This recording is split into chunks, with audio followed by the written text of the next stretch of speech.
Construction methods are under attack today after the catastrophic loss of an uncompleted 275-unit apartment building that burned in College Park yesterday.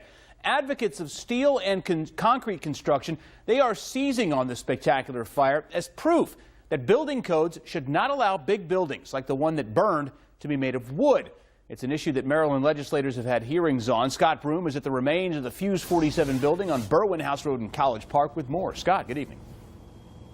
An issue indeed. The legislature touched on this year. Good thing that this building was not occupied and still under construction, or perhaps some people could have been hurt or killed. A $39 million loss to this brand new building, which the interior was built of wood, with just 6 weeks before the newest tenants who just signed leases were about to move in.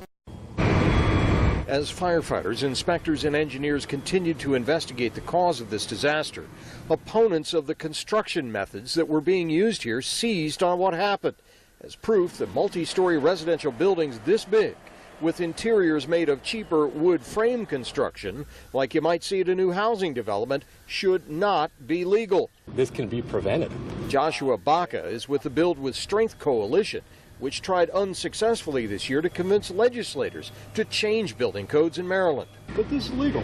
Completely legal. Doesn't mean it's right, and that doesn't mean that it's the correct thing to do. Baca's industry group claims steel and concrete are a better choice and just as cost-effective in the long run. Who is it cheaper for? Is it cheaper for the community who's having to foot the cost for the firefighters being out here? Is it cheaper for the community that had to close the school? The 275-unit Fuse 47 complex has brick on the outside, but inside it's all lightweight wood frame construction. It burned easily yesterday, creating so much smoke the nearby University of Maryland campus shut down, leaving students who are among the first to sign leases to move in here starting in June bewildered.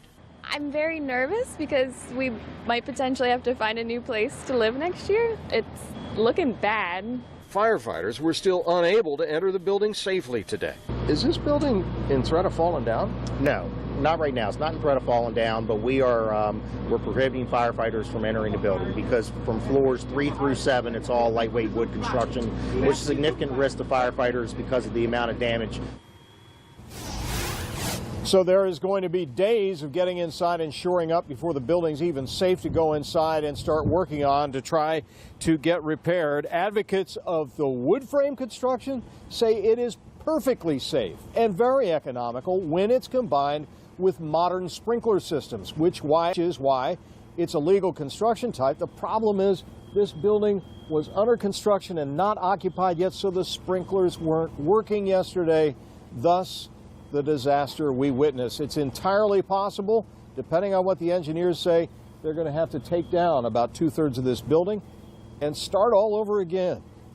In College Park, live, Scott Broom, WUSA 9. Scott, thanks. The Fuse 47 complex is a development by the Wood Partners of Atlanta. That's a national development firm, and they have yet to comment on this disaster.